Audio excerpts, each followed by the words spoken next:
Welcome to Pure Hustle Podcast. I'm Mike. And this is Orlando, and we're on episode 383.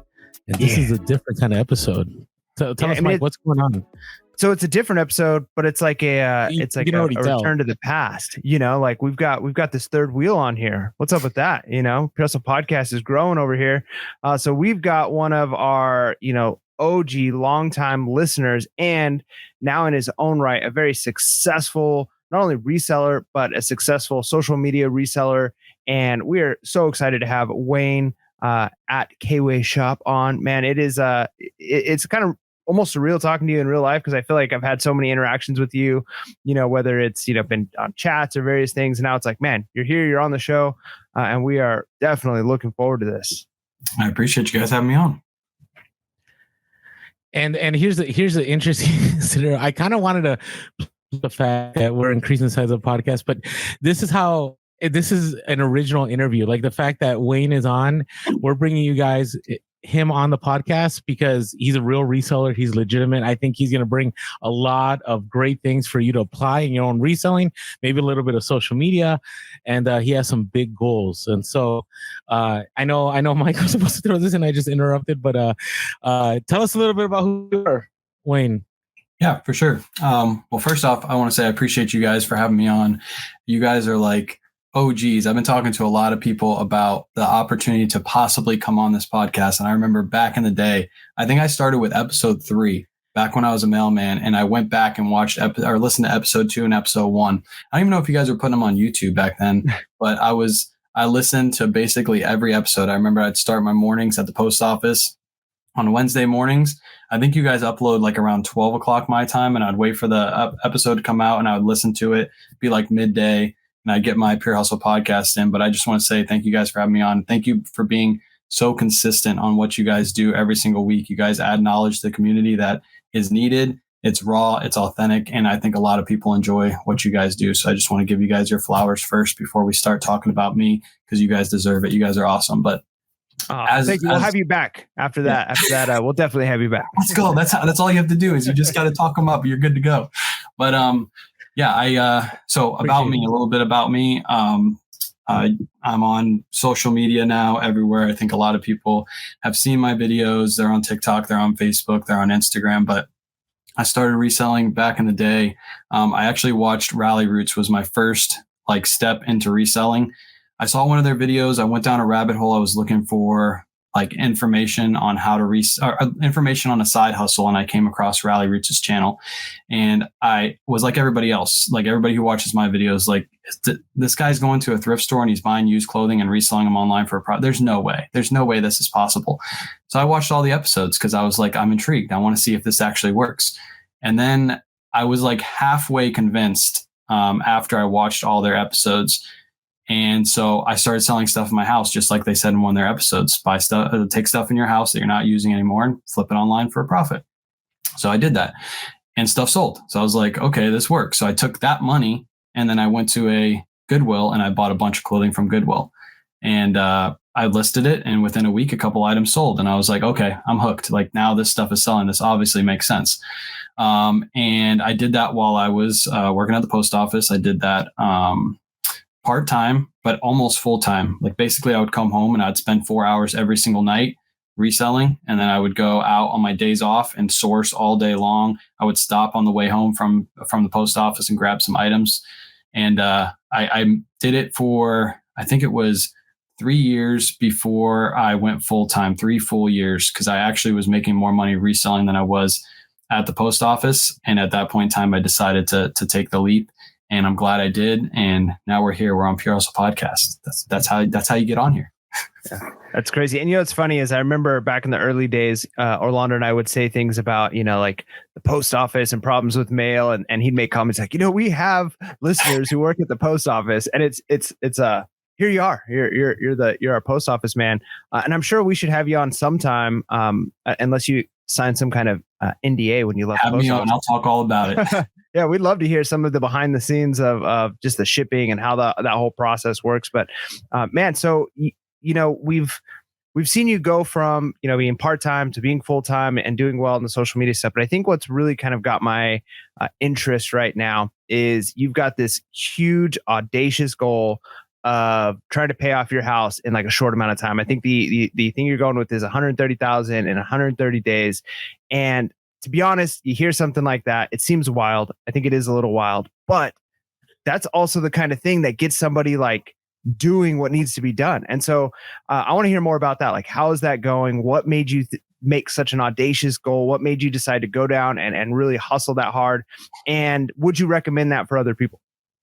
Real quick, before you step though, there's some not a girls podcast, by the way, unless Orlando interrupts you. That's right. That's right. No, because I always have these ideas because I want to bring the audience to where you're at, because it's not like you just went part-time, full-time, and now you're 130K in 130 days. There's some other things that you took care of before that probably motivated you. Had you not taken care of those other items, you probably wouldn't think this was possible, right? So there's an in-between there that we're missing. Am I correct? Yeah. So you're talking about paying off certain things and getting certain things lined up. So all my cars are paid off. I don't have, if I do use a credit card, I always pay it off that same month.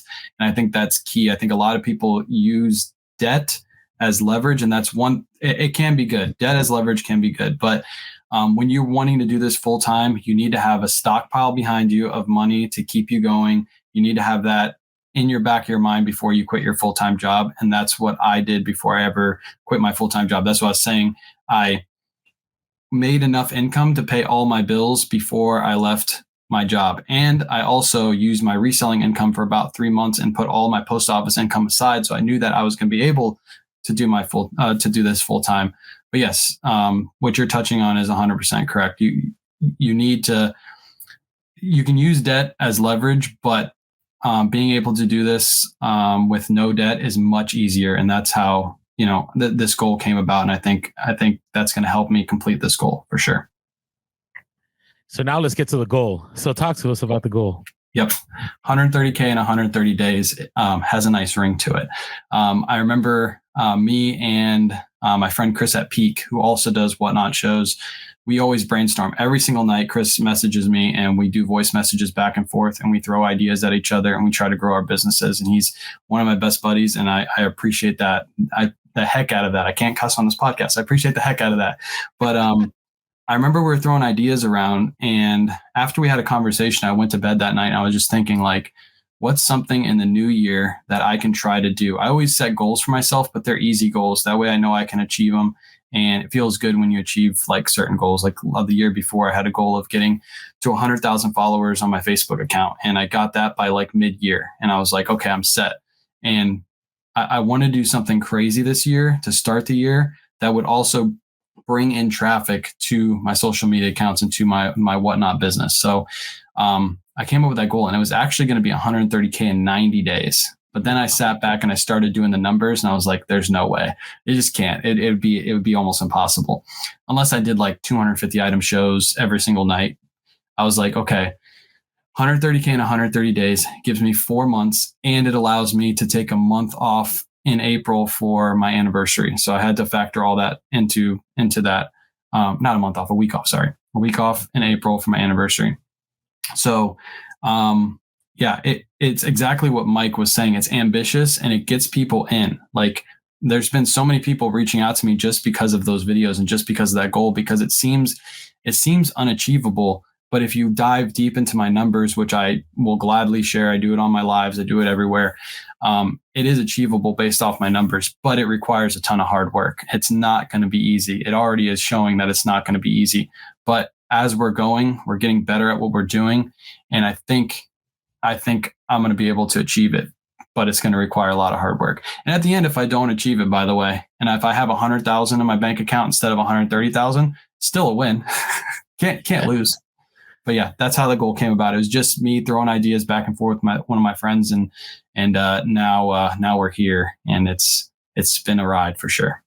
Yeah. Now, from your experience, because I know one of the things like that psychologists or whoever they are, the people who know what they're talking about, they'll say things like you should not, tell your goals to people, because people who, share their goals, they kind of get that same dopamine hit as if they accomplish the thing. But at the same time, there's that accountability aspect. Like, you've now made this claim, and the reality is, like you said, if you fail at this, like you're still going to be accomplishing, an incredible feat, and it's still going to be moving you in the direction you want to go. So there really is no failure there. But do you feel like setting this goal and having like the breakdown of, okay, here's how much I need to make each show, each night, is that enough to keep you going and driven when you're like not feeling it? Or do you feel like, setting the goal, is I don't want to say like just a publicity stunt, but like, do you feel like you got the goal, but you don't have that desire, like I have to get this? Or do you feel like this innate desire, like I've got to achieve this now, I've got to be moving towards this?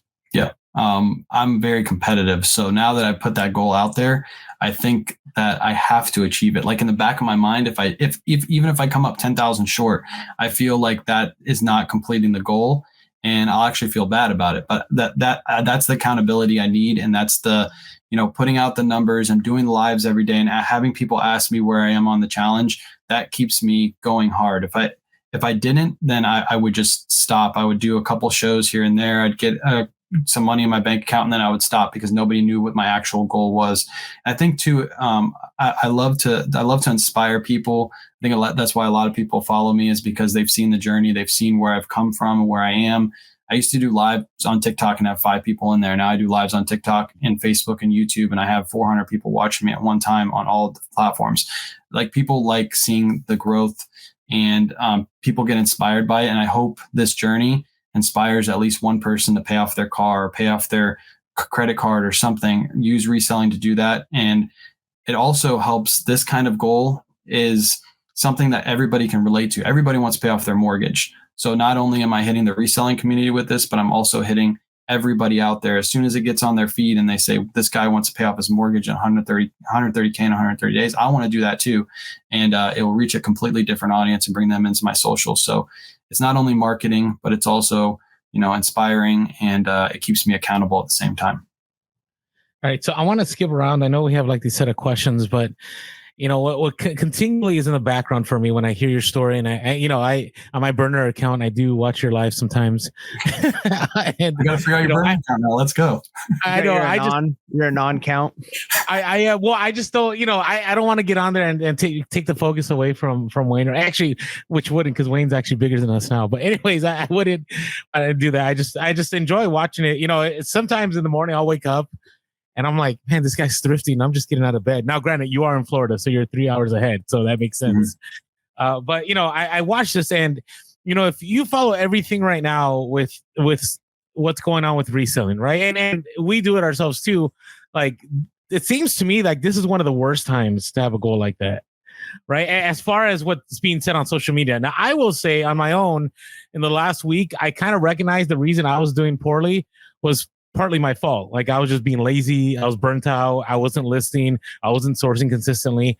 I kind of was just hoping to, just to live out the fruits of my labor from like the last year, and it wasn't kicking in. And so I got motivated, and I'm like, I'm going to do this. I don't care. I'm up against the wall. I need to make things happen.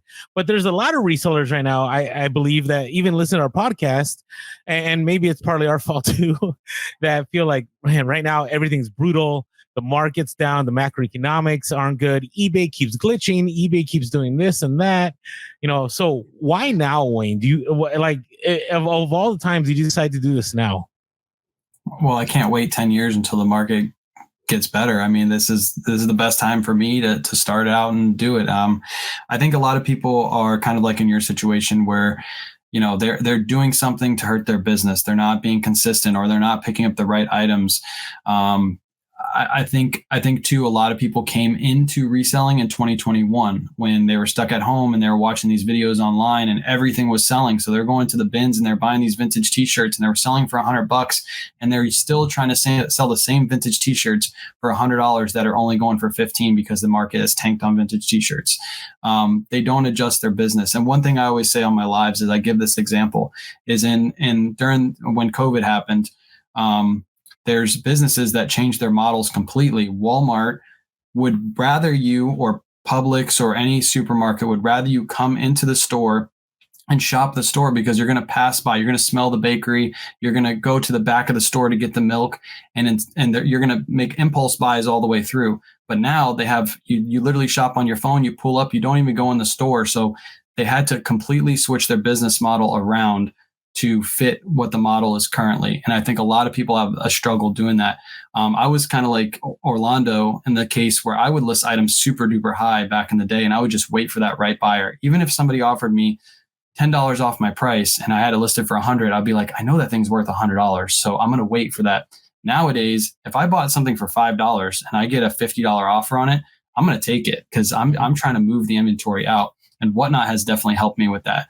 But I think that's where most people don't adjust their business to the circumstances they're currently in. And that's where we are. I think volume selling is where we should be, where everybody should be at right now. There's certain pieces you should hold on to and wait for full price, but you should be trying to move your stuff quickly in and out, especially when people don't have a lot of money in their pockets. They're looking to get the best deal possible, and you got to execute on that and just go out and get some more stuff and sell it quickly.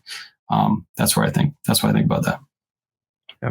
Well, and I appreciate too hearing, where you were at as far as, the types of selling and how you listed items and waited, kind of like we've talked about in the past, the slow dime versus the fast nickel approach.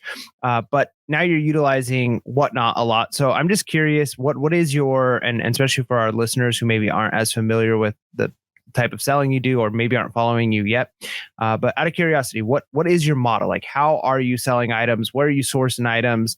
What's the platform you're selling them on? What does a day in K-Way Shop's life look like?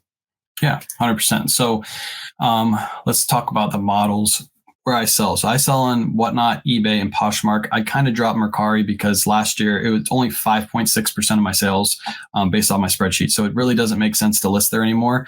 The only reason I'm listing on Poshmark right now is because you can take your Poshmark listings and move them over to Whatnot on the Whatnot platform. You just put in your handle and you can bring all your listings over. So it makes sense to keep it there just in case I want to pull listings over to Whatnot super fast. But right now I'm focused on Whatnot because Whatnot is going to help me complete that 130K and 130-day challenge. If you can build up a following on Whatnot, you can I can go thrifting and I can grab a cart full of items. I can put my camera up in the parking lot, put Goodwill in the background, and sell those 10 items in 5 minutes, and then go home, pack them up, and ship them out. If you can build a following, you can do that. And I hear a lot of people say like the only way to be successful on Whatnot is to have a social media presence. Yes and no.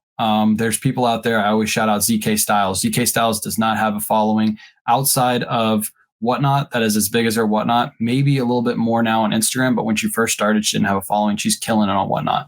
But Whatnot is like having your own brick and mortar. If you don't advertise it, nobody's going to know you're going to have a show. Nobody's going to know what you're going to have in your show. Whereas if you list on eBay advertises everything for you. You can just list it and forget it. But I primarily sell on Whatnot now simply because with social media, it just is easier to sell there. I can sell stuff super fast. I have a consignment model now. So I do 70-30 splits. People send items to me. I sell them on my Whatnot show. Great thing about Whatnot is I get paid out immediately. So I can send them their money the very next day or that same day if I get the spreadsheets done. And then we also list on eBay. I have my mother-in-law helping us. I know why you say the word helping now, Orlando, but I have my mother-in-law helping us, and she lists on eBay for us. And she'll list the items, and then I'll just put the prices in them and put them live. We try to do 10 per day, but with this new challenge, we're trying to get in the groove of like loading shows and stuff like that. I go sourcing pretty much 1 to 2 days a week. Last couple of weeks has only been one day, and that's on Wednesdays where I do my live thrift on TikTok, and I'll be there for like 2 hours. I'll grab 60 items, and those items will be listed on eBay or they will be sold on Whatnot within that week. And then we'll go out and get another stack of items and do it all over again. One thing I didn't touch on is how I'm going to complete this 130K and 130-day goal. So I have over $100,000 worth of listed inventory on eBay right now. I have no debt on that stuff. So I could take all that and run it on Whatnot. Of course, it's not going to sell for the same price it's going to be listed for on eBay. Let's say I get half of that. That's 50K of the challenge completed right there. So I'm going to use some of that inventory to help fuel this challenge and get the challenge completed. But yeah, that's basically it. I wake up in the morning, I do my lives, my shipping lives. I'll make a video after that. We'll get some listings done, set up a Whatnot show.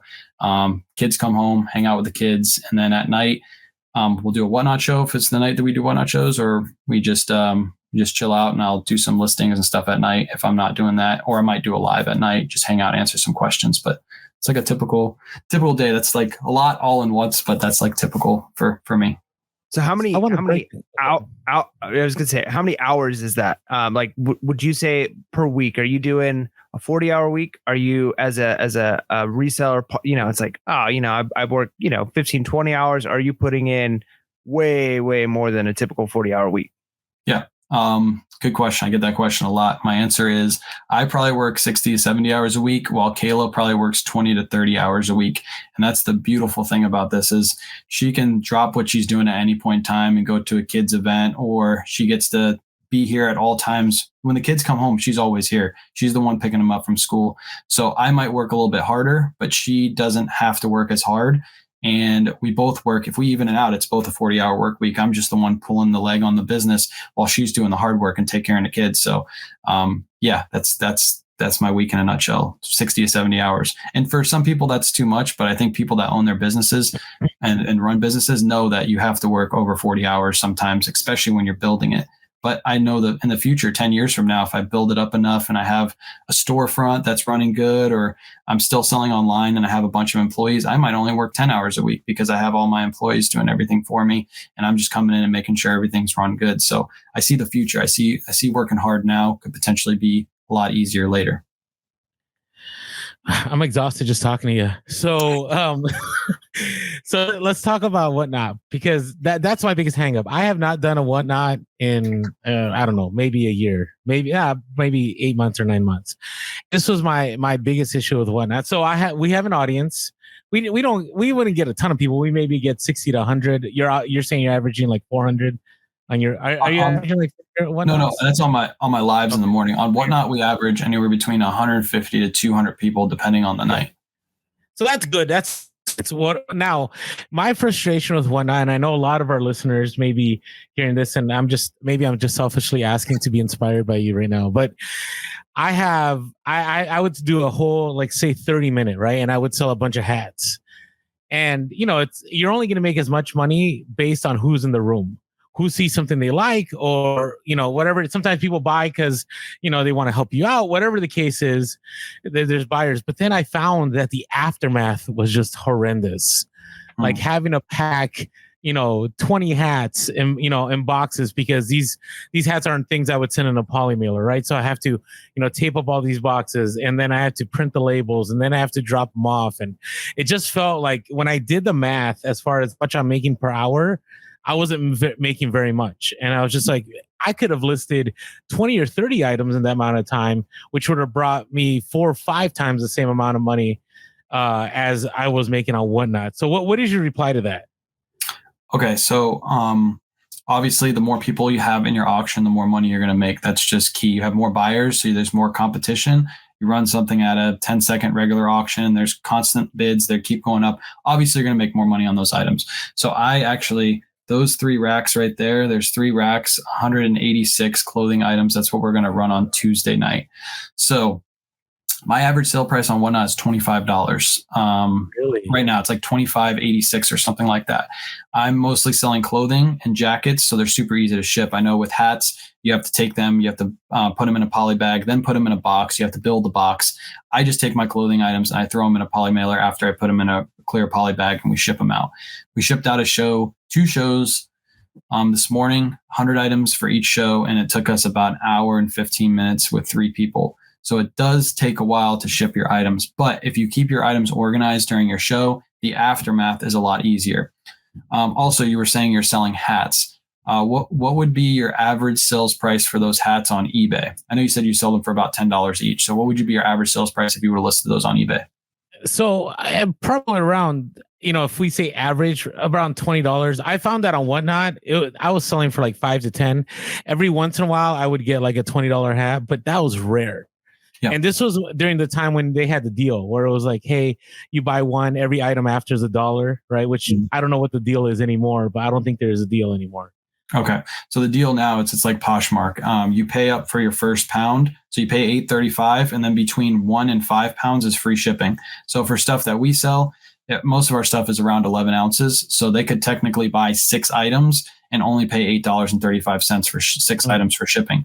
And then the great thing is you use priority mail packaging. So very rarely do I have to use my own packaging. I just use the Tyvek envelopes, or I use shoe boxes or large priority mail boxes. Those are like my 3 go-tos, and they just throw them in there. So my packing supplies, most I spend every month on is tape at this point for Whatnot, because I use a ton of tape on those Tyvek envelopes because the stickiness sucks on them. That government adhesive is horrible. But yeah, so your average sale price on those hats were around, you said around $20 on eBay. You shouldn't expect to get that $20 until you build up your audience. So your mindset going into that show should be, my average sale price should be $10 on those hats. So if you sold 100 hats, you should expect to make $1,000 on that show, no matter what, right off the rip. When I bring items to Whatnot, certain pieces will go for over eBay prices, very, very few, but most will go about 75 to 50% below eBay prices. So the items that I'm saying my average sale price is $25, those same items would sell for around $35 on eBay. So I know that right off the rip that I'm going to not make eBay prices, but it's quick sales. Just like I said, I can go to a Goodwill, sell those items instantly if I wanted to. And that's so much better than having to list it. I just have to hold it up and say, this is a large Polo Ralph Lauren shirt with a big pony logo on the front. Ready, set, go. 10 seconds, sudden death. Boom, boom, boom. Done. That one's sold. So that's the benefit of Whatnot. But yeah, I think a lot of people think that they can just go on Whatnot and make no post about it and just go live and have 100 people in their room and they're going to sell everything for what eBay prices are. That's just insane. Like I said, it's like having a storefront. If you open up a storefront and you let nobody know what you sell in that storefront, you don't do any advertising, and you expect hundreds of people to walk through your front door, it'll never happen. Your business will go under. And I think that's the key to Whatnot is advertising. And I did an interview with ZK on TikTok, and it's up on YouTube. And if you guys want to learn, those of you listening, if you want to learn how to grow your Whatnot organically through the Whatnot platform, listen to that interview, because that's exactly what ZK did. She didn't have any social media. She just participated in people's shows, let everybody know when her next show is, kept her cost of goods low. And now when you go to her show, ZK Styles, she kills it. She's selling stuff for 50, 60, 70 bucks, like bam, bam, sudden death, back to back to back, because she grew her platform. And that's what you got to do to be successful on Whatnot. So Whatnot is what's driving this. So you're on eBay, you're on Poshmark. Whatnot's going to get you to your goal. Yeah. So last year, a little dip into my numbers. Last year, we started doing Whatnot in March. We didn't do it for January, February, and we were doing eBay the whole year consistently. Whatnot was my best selling platform last year. Profit wise, maybe a little bit less than eBay, but I sold more on Whatnot. I think I did 103,000 in sales on, hold on, I can actually pull this up real quick. Platforms. I did 112,000 on eBay last year, and then we did 120,000 on Whatnot last year. And again, I didn't start it, and I really didn't get the hang of it until later in the year too. That's when we really picked up.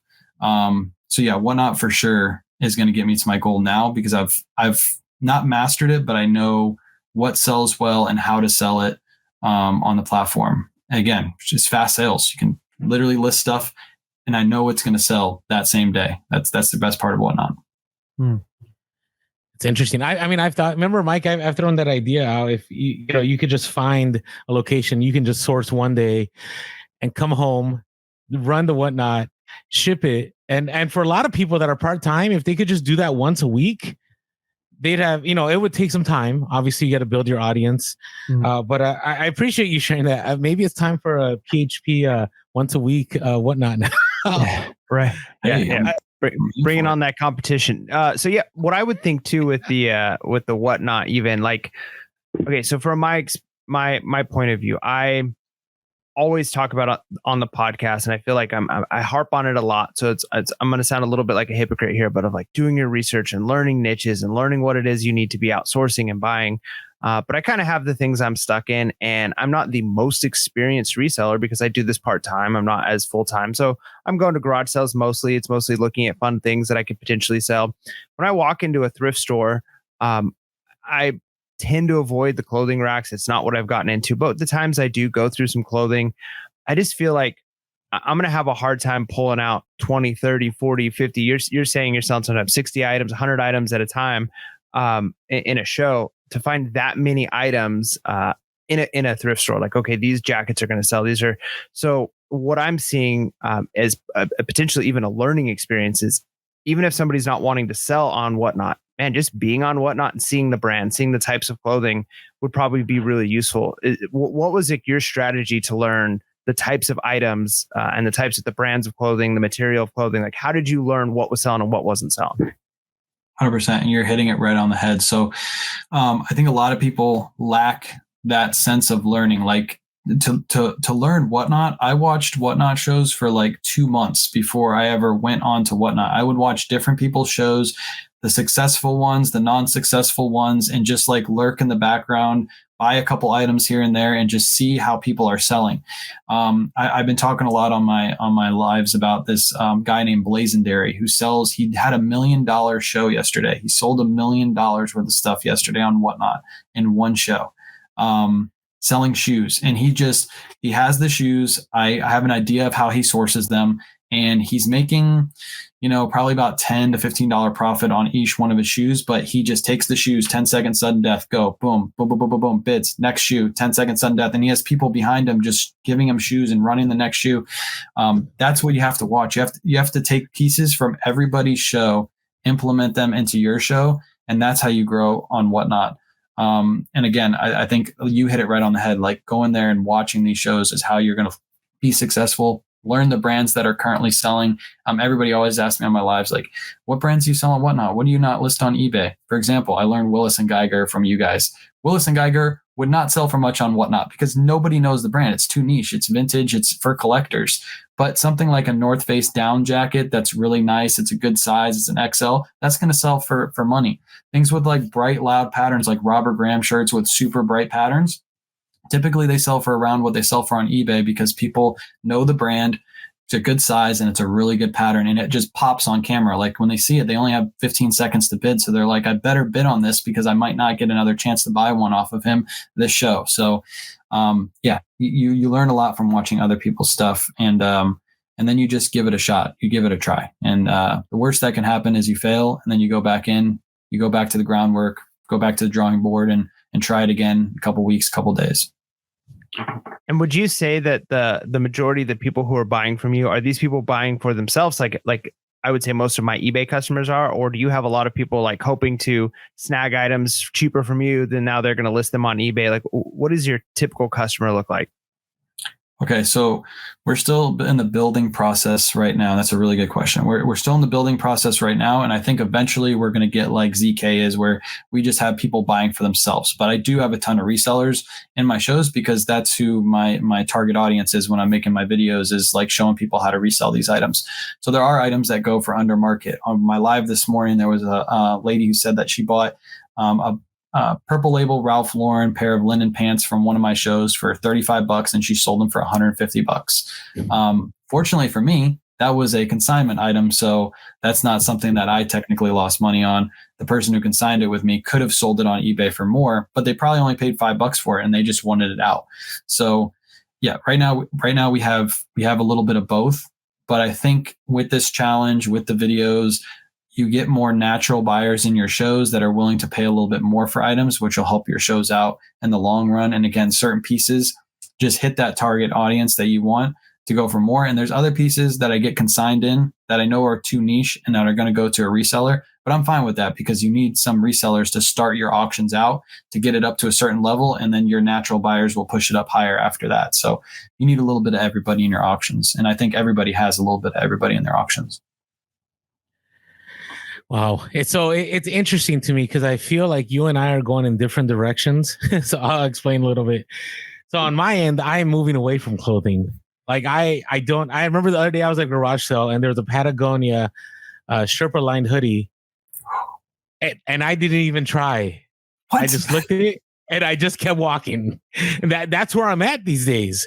And I'm getting a lot into collectibles and toys, and I'm actually doing better in that direction. I find right now that like clothing, I've kind of just, I'm done with clothing unless it's like something super nice, like a vintage t-shirt, or it's a Willis and Geiger or something that's really valuable. Like I don't, there's nothing in me that wants to go down that road. And so I'm thinking about you because I remember, and I put this in one of our questions, that train haul you had. Like, I remember you also had a Department 56 haul, I think, at one time. Like, didn't you buy like a trailer full of them or something like that? Yeah. And then you dropped like, I don't know, 4K and a bunch of trains or something. I don't remember what it was, but it was massive. And now that's the kind of things I'm pursuing. So I'm in the opposite direction. And because I found that clothing was killing me on eBay. Now, maybe it's true that if I had gone on Whatnot, I would be in a different place right now. I mean, I had been saying this since early last year, like I should do Whatnot. And then I was too lazy and I didn't. So my question to you is, first of all, what happened with those trains? And do you think there's still a viable market for items like trains or video games or whatever? And this is, again, your perspective. Everybody has their own different perspective, what works for them, what they source. But I just want to hear your thoughts. First of all, what happened with the trains, and where do you think things are going with eBay and as far as that goes? So the train haul, I think about 75% of it is still in a storage unit, still needing to be listed. That's part of my death pile. I'm here to admit I still have a train death pile, but I have listed a bunch of them. I probably already made all my money back on that train haul. And at this point, I wanted to really get it listed before Christmas this year, but Whatnot started like kicking up and then we couldn't get to it. I was actually going to have my mother-in-law start listing those because they're super easy to list. And I'm not even putting, this is what I reached out to Orlando about. I'm not even putting the name brand of the train in there because I can't figure out which name brand they are because they don't have the name brand written anywhere on the train. That's the hardest part about trains. And the collector I bought them off of put them in random boxes. So even if it's in like a Lionel box or if it's in like a whatever other brand, there's a bunch of other or something like that. Yeah. And he didn't put them in the right box. And for some reason, the trains don't have the name listed on the bottom. So I'm literally just listing them for like $14.99 plus shipping. And I'm just putting HO scale and then the name on the side with the number on the side and listing it, and they're selling. So I'm not going to stop doing that. But I probably will, within the next few months, have mom start listing them again. Because again, she can list like 50 of them in a day is the great part. And I can keep the eBay store rolling that way while we're doing the Whatnot challenge. But again, I probably already made my money back on that deal. I'd have to go back and look at my spreadsheets and everything like that to figure out exactly how much I made. But still have those listed. You mentioned the Department 56. So it was Lemax and Department 56. I bought a whole storage unit full of them from a local guy. And that was my best bulk buy ever. And that was back when Department 56 and Lemax were selling like hotcakes. But I probably made like 20, 30 grand off that deal. And I waited 2 years to execute that deal. And that was a good one. I wish I could find deals like that every single day. And those were actually fun to list. I really like listing the Christmas houses. But yeah, that's those. What was your other question? I forget. No, my question is, do you think that's doable? Like, is eBay still, like, if let's say something happened, you couldn't do Whatnot, right? And because Whatnot is, this is the horse you're riding all the way to the finish line. But let's say you couldn't, and you had to go back to eBay, because a lot of us are thinking about eBay, right? And you've had extensive experience on eBay, and I have other questions about your thoughts on clothing. But would you continue the clothing, or would you go back to collectibles, or would you try to be everything store? Where would you land if you had to go back to eBay completely back to eBay? Well, I would still cross list. I would be eBay, Poshmark, Mercari is what I would do if I went solely eBay. And okay. I think it is doable. You just have to know which brands to pick up. So I just bought out an eBay store. We're going to run it on Whatnot tomorrow. Like I was going to make a video about it, and I think I still am. And this person told me, I bought the same brands you told me to buy. So I was like, okay, cool. I looked at a couple of on their spreadsheet, a couple of the brands. I was like, cool, this looks good. I get it home and I unpack it, and I had to redonate 29 items. And probably about 80% of what I'm running tomorrow are not brands I would typically buy. So I think this is where people have the struggle, is they're not buying the correct brands. They're not buying the correct pieces that are actually going to sell. For example, I asked both of you, do you guys pick up Ralph Lauren pieces? Hardly ever, unless it's vintage polo or unless it's purple label. If it has a bearer, I'll make sure to look at it. But I would never, I don't pick up polo shirts. Okay. What about you, Mike? Do you pick up Ralph Lauren pieces? I pretty much am only a hard goods guy right now. So I've been avoiding the clothing, but because I am so close to some bins now, I've been tempted. I need to get into the clothing. I need to figure it out, but it's just there's this mental block that I have. I haven't been able to get over the hurdle yet of just, for me, part of it might be the eBay aspect of like doing the sizes and checking measurements and even taking the pictures. It's a little bit more challenging. You know, you got to have a mannequin or a special light box. It's not as easy, where as I could see something like Whatnot being a little bit easier for that. Okay, so shout out to my boy Surfs Up Finds. Is another guy you guys should probably interview later on down the road. He's dope. I've heard you mention him a couple times on the podcast. He's actually in town, and I skipped hanging out with him today because I was like, I'm going to be on Pure Hustle Podcast, so I got to get ready for this. So I can't hang out with you, but I'll hang out with you tomorrow. So he's down from Indiana, and he's hanging out with Ethan, the college reseller, or not. He's not college really. He's the Ethan Banks now. He changed his name. But anyways, from Surfs Up Finds, I learned how well Ralph Lauren sells. I used to skip it at thrift stores all the time. I used to be like, Ralph Lauren doesn't sell, next. And I would go through the racks and I would skip it. And then I saw one of his videos, and this is before we were good friends. And he mentioned he sells a ton of Ralph Lauren. So I was like, is this guy legit? And this, to all listeners, is exactly what you should do. If somebody's saying that they're selling something consistently in their eBay store, go to their eBay store, find out what it is. It's super easy to find, and go fact check them. Go through and see if they're actually selling the stuff. And him, I go through, and the first 10 items, 5 of them are Ralph Lauren shirts. And I'm like, what the heck? How is he selling these Ralph Lauren shirts? And his model, I coined it the Surfs Up method, is he buys Ralph Lauren for $5. It has to be a good print with a pony on the front. Newer label, preferably, but older labels will still sell in letter sizes, not number sizes. Sometimes people don't know that they're a size 16.5 or a 17, but they know they're a size XL. So that helps the item sell. He buys them for $5 or under, and he sells them anywhere between $17.99 to $22.99 plus shipping. And he makes an easy $10 profit. So I started doing that mid-year last year. I sold on eBay, Poshmark, and Mercari. I sold 502 Ralph Lauren shirts throughout the year last year. This year on eBay, I've already sold 53, and we're only on the 29th of the month. So that's 2 per day on eBay.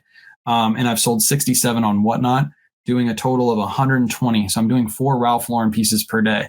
That's something that people would skip over when they're at thrift stores. But every thrift store you go to has Ralph Lauren shirts. You just got to figure out the right ones to buy, and they will consistently sell for you. So if I've sold 120 this month, my mortgage payment, which I know some people will be like, my mortgage payment is so much higher, but my mortgage payment is $1,160 or $1,187. I could pay my mortgage payment from the profit of my Ralph Lauren sales, just my Ralph Lauren sales, nothing else this month. I could pay my mortgage payment from that. So I think clothing is still viable, but people are picking up the wrong pieces. And that eBay store buyout was a perfect example of somebody who said, I listened to all your videos and I picked up exactly what you told me to pick up. And most of that stuff in there is not what I told them to pick up. So I think people are looking at patterns. They're not focusing on sizes. They're not focusing on fabrics. They're more focused on, a little piece from here and there. But instead of taking in the whole cake, they're just taking a little slice. And you need to take the whole cake when you're talking about, brands and sizes and all kinds of stuff. But clothing is viable. You just have to learn it. It's hard to learn. Okay, hey, I got to throw in an ad real quick. So Wayne's talking about numbers, right? And some of you are like feeling exhausted listening to Wayne. Like, I'm like, man, I wish I could keep numbers like Wayne. But one way that, that I keep up on my numbers is my Reseller Genie. If you haven't checked out my Reseller Genie, you check them out. It allows you to track your profit loss. We got taxes coming up. A lot of people are freaking out about taxes right now.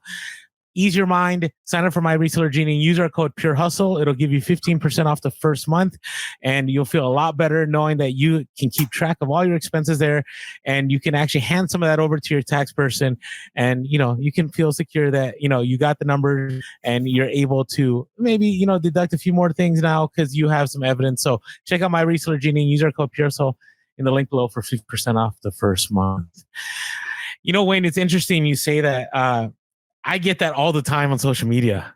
I can't even tell you, when I go on my garage sale runs or thrift store runs now, I'm going back to the thrift store actually, because things are changing here. And, Department 56, let's still throw that out there. I'll say, Department 56 is a good pick. Not all of it. There's like 30% of it, like you should never pick up. Yep. Right.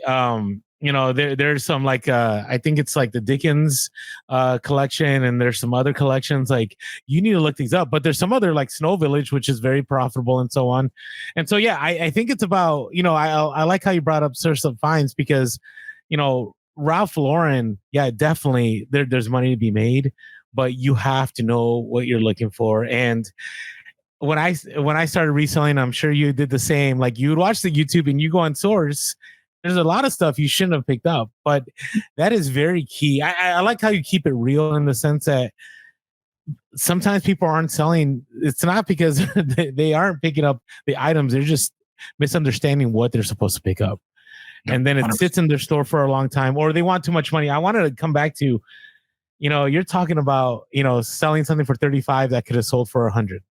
Right. And that hurts my soul a little bit, but I'm with you. And for the last year, Mike and I have talked about the idea of gone are the days of waiting for the right buyer and listing higher. Like I don't do that anymore. I list kind of mid-range now.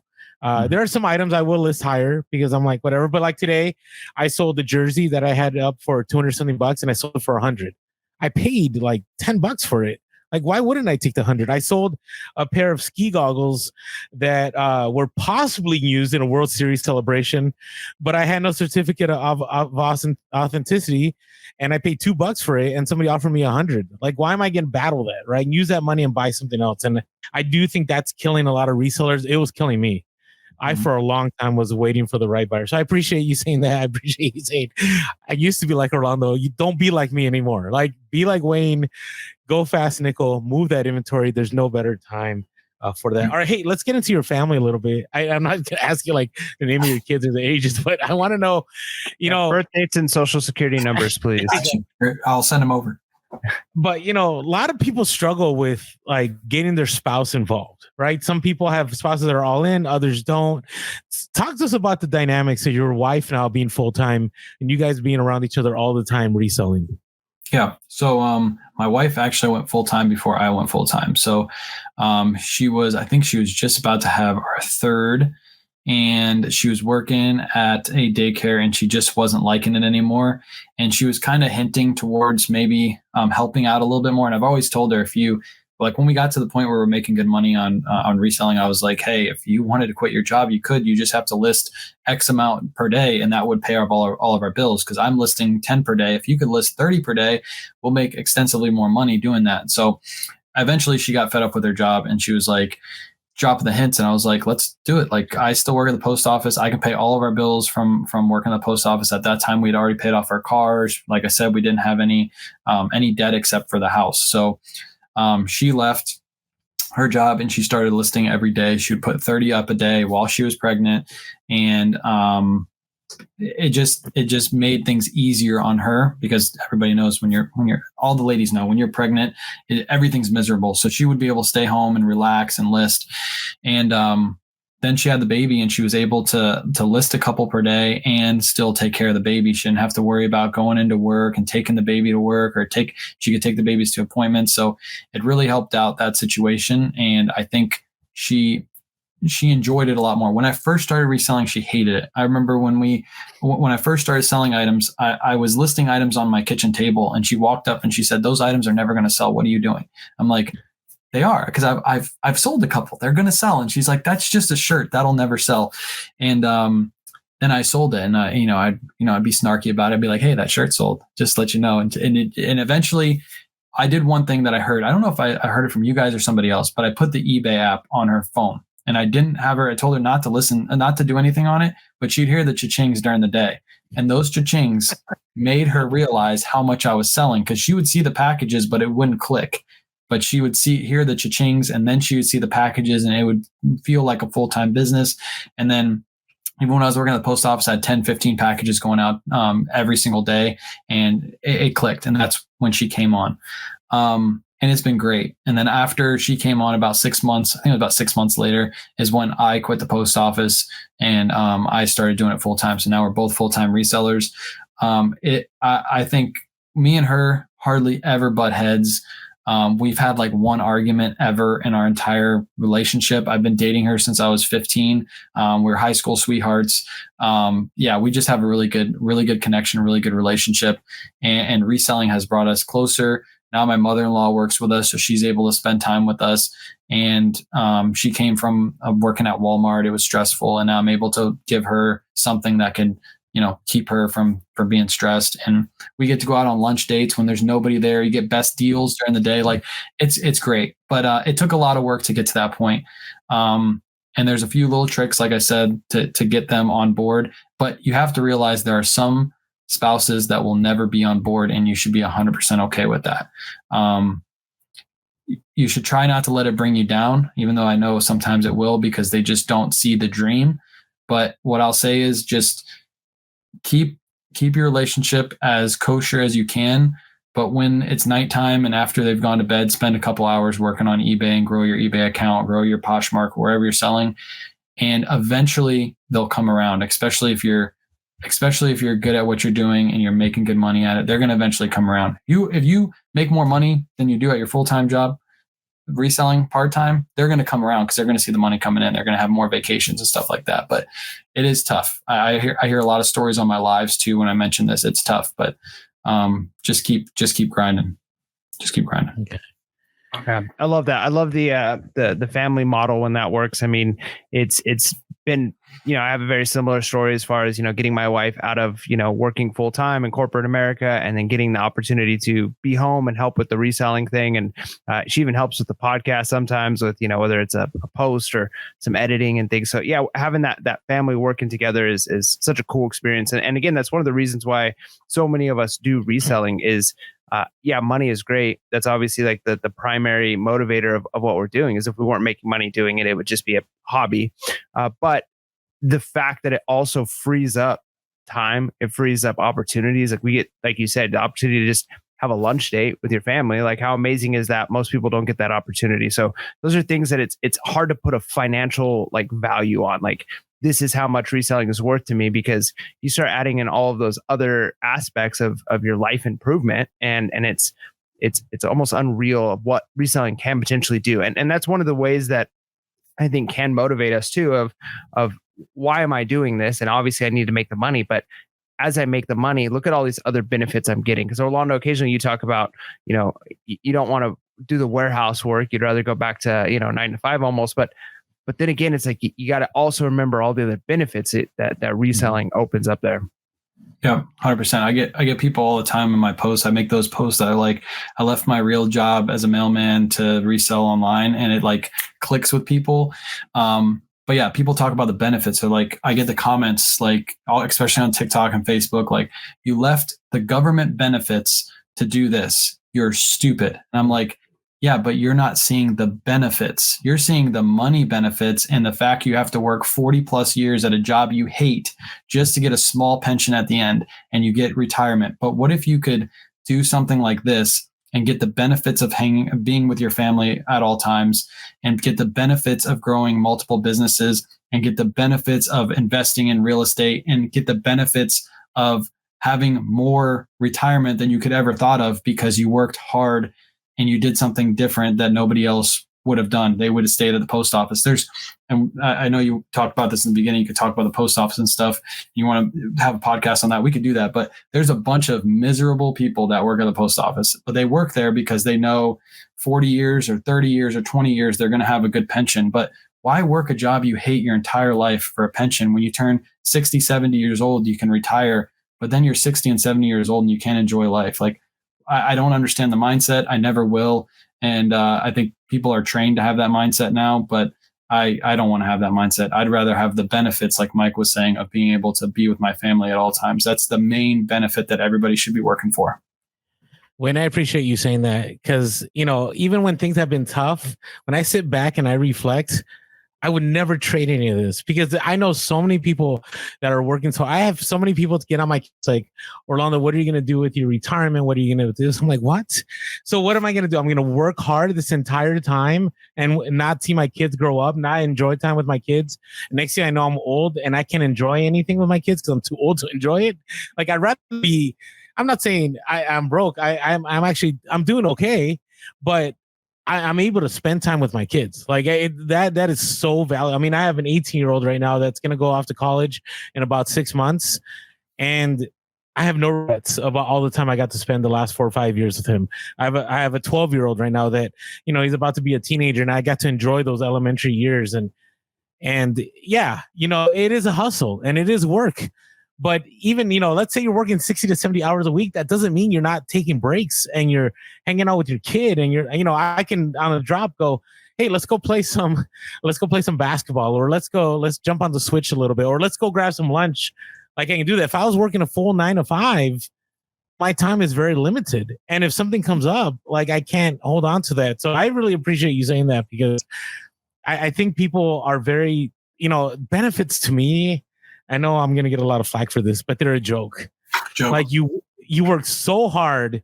So what, when you're 70, you're going to get what, $2,000 a month, $3,000 a month? And when you turn 70, $2,000 a month is going to be like nothing, but they're going to be working this hard for $2,000 a month and 40, like, that doesn't make any sense. It just, it doesn't. And maybe I'm foolishly young and not wise in saying that at my age of 44, but I'm telling you, like, you could resell in your 70s.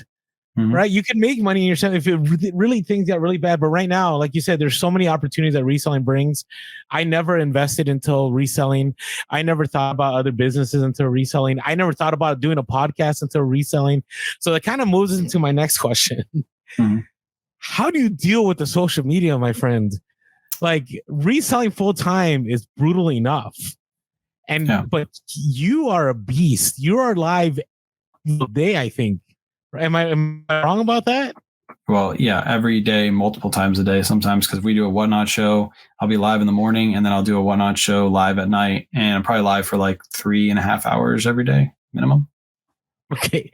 So how do you balance all that? Yeah. Well, I want to touch on something really quick. When I go back to what you were just saying, okay. I'm wearing the merch hoodie. So the biggest thing that got me into doing this full time is my mom passed away, and I'm going to try not to cry on camera, but my mom passed away, and that's why I have the hoodie on, Spread Joy. So we just sold these hoodies on our Whatnot auction. We sold 55 of them, and we gave all proceeds to breast cancer awareness, the Florida Breast Cancer Foundation. But she was a big inspiration because she was like everybody else. She worked her entire life and she never got to retire. And when she passed, I was like, look, I'm not going to do what she did. She gave me the biggest example in life. Like, man, I won't cry, but yeah, she was my biggest inspiration. So yeah. Okay. I'm not going to cry. I promise I'm not going to cry. All right. So what was your other question? Go back into that. I'll take a drink of water. Oh no. How do you balance it? Right. I mean, I think about Mike and I, like, it is tough. Like, I try to post several times a day on Instagram, Facebook, Twitter, wherever it is. In the early days, I used to do Instagram stories every day. I don't know if you remember the earlier years of podcasts, but I'd be out there sourcing. I used to do a lot of retail arbitrage, and now my kids have gotten older. I just don't have the time. I have to give up the time. So how do you balance the time? Like, do you have a schedule set? Do you have like time where it's untouched? Like, this is family time. Like, how do you do it?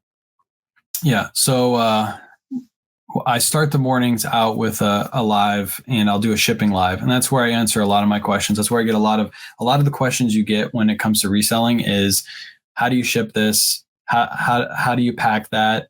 Those kind of questions, and I'll answer other questions during those lives. But I'll go live for about an hour in the morning, answer questions, ship out orders. Typically, when that's happening, Mom's doing some eBay listings, and Kayla's putting some stuff away in inventory or working on a Whatnot show, loading it up, stuff like that. So I start the day off like that. After that, like I said earlier, I do some listings after that. Family time comes into play at like 2:30, 3 o'clock when my first round of kids come home. My two daughters come home from school, and I'll work a little bit during that time, but I'll also go spend some time with them. And then my son comes home at 4. And then no work gets done, because as soon as he gets home, everybody on live knows when he stays home from school, when he's sick, it's like a tornado's in the house. Like he's all over the place. He's in here, he's all over the place. And then when it comes to 7:30, that's when he goes to bed, and I'll get back on videos. That's why we do our live shows at 8:30, because he's typically in bed at that time. But yeah, that's my schedule. Before I started doing Whatnots every single night, I would do a live in the morning and a live at night. I would do shipping live in the morning and a Q&A. And a listing live at night. Just hang out, get some listings done, and talk to chat and answer some questions. I will say, I don't know if you've seen some posts that Gary Vee has put out recently, but he's telling people that you should be live all the time. That's what people want. They want to see. I wish when I was coming up, I could see Mike and Orlando's day in the life live. Like, I could see you guys do what you're doing. Some of the big dogs like Rally Roots, Thrifter Sifter, I wish I could see what their day is. And I think people people lack that. People don't know like what an average day for resellers. And I try to give them that. I try to show them the raw realness. Like who I am in my videos is who I am on live at all times. And that's how you guys are, pure, authentic, Pure Hustle Podcast. But yeah, that's like my typical schedule. And again, I think live video is going to blow up in the next couple of years. I think it's going to be, everybody's going to be doing live video. I'm doing live video. When I do my shipping live in the morning, I'm live on TikTok, Facebook, Instagram, and YouTube all at the same exact time, answering questions from all different platforms. And then those videos get uploaded as full-length videos, and then people can rewatch them at any time. I think that's going to be huge in the next few years. And I think a lot of people aren't seeing that yet, but I can see it. I know it's going to be huge. I take back what I said at the beginning of the podcast, where I said that it was an audacious goal for you to get the 130,000. I mean, after talking to you more, and I'll be honest, I don't watch or consume lots of reselling content. Being in the field, I feel like I'm producing it, and so I try and separate my other like interests in life. But so I don't see tons of your work and the content you're putting out, but it's clear like you're hustling and you're grinding. And I remember beginning Pure Hustle Podcast, Orlando and I would start, and it was like, we were recording for hours. Sometimes we'd record like, 3 to 4 episodes for the week, 2 episodes every week, it's an hour and a half long, and nobody was listening. Nobody, right? But like we were putting in the work, and that was tough. And to see like what you're doing, like, and for how long you've done it, it's clear that you're going to be successful. I mean, you probably had to do, months to years of social media where you were going live on TikToks and stuff, and you were barely getting anybody, and you were building the brand. You were building what you needed to do in order to be successful. So, man, I mean, I have no doubt that you can do it. You could get the 130 in 130 days, because, that's the dedication it takes to get there. I mean, it's super impressive. And so that's one thing I want to just encourage our listeners is, if this is a route you want to go down, if you want to say like, hey, I want to, maybe it's not tomorrow, but over the next year, I want to build myself to the point where I could, make a full-time living on Whatnot, or buying items and selling, or maybe building up a social media presence, is, Wayne didn't get here overnight. Like he got here by grinding it out for hours and hours at a time. And with the vision, like you said, of I'm selling things for cheaper today so that next year I can sell these items at a higher price. And so you're watching that trajectory, and you're thinking about the future. And I always remember I was told you get paid today for what you did 5 years ago. And I'll never forget that. I think about that all the time, that a lot of times you're putting in work and you don't see the benefit of it. And what separates the people who are going to be successful from the people who give up are the people who think that they should be getting paid today for the work they're doing today, as opposed to I have to build this. And so, I guess I don't really have a question with this other than, man, I'm super impressed. I think it's amazing to see what you've done so far with reselling. I appreciate it. Yeah, you hit it on the head. I used to have days when I had 5 people on my TikTok live. I was live for 3 hours. I was just listing. I just had the live next to me, and I was bored. Like when you don't work a full-time job, you don't have people to talk to, so you need somebody to talk to. And there's 5 people every night that would come in, and then there was 10, and then there was 20, and then there was 80, and now there's a couple hundred in every single live. But I will say this: if those of you who are thinking about growing social media, and again touching on the live, there's different kind of followers. I call them regular followers and sticky followers. The sticky followers are the ones that come from lives because they can interact with you just like you guys are interacting with me right now. We can have natural conversations. It's back and forth. You can ask me the questions. I can give you answers in real time. That makes a sticky follower. There's a lot of huge accounts right now that have tons of followers that go live and don't even get close to the amount of people in their lives because they don't have sticky followers. Did you have somebody that clicked on a video and hit follow but never came back to another video? And I have people that consistently come back and watch every video and that are in every single live. So if you want to grow a natural sticky audience, live videos, 100% all day. I wish this was live right now. We could be talking to chat and having a good time. Like that's how you should do it. You can pull questions. I've done interviews. You can pull questions from lives and just keep the chat going, like keep the conversation going. It's live video for sure. We are headed in that direction.